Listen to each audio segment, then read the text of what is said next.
And another test you can do is obviously just the eyeball test. So you want to look for burrows. You want to look for the actual wood grains themselves, which I can see here, along with my crystal formations.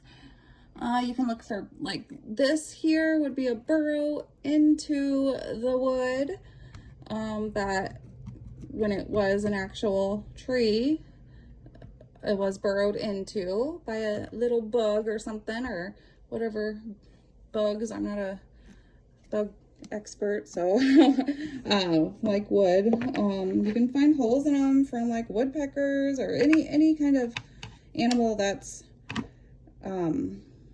yeah, likes wood. So yeah, and this petrified wood can obviously be mistaken, like, for all types of different things. So another test you can do is a magnifying test, where you want to take a 10 times magnifier, which I do have and I have done.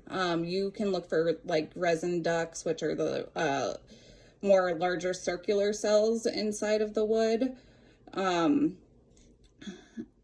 You can look for the tree rings that should, if I was to cut this in half, I could probably see rings throughout it. Usually you see that more when the wood is actually polished and tumbled. They can have swirly patterns, bubbles. But a lot of lookalikes that can be mistaken for petrified wood are schist, because schist is formed, like if I was to turn this on its side, that's how schist would look. I do have a schist rock here. Let me see if I can find it real fast. I don't know, but schist is very thin. Oh, look at they're playing in the rain and it's almost time to come in. But schist is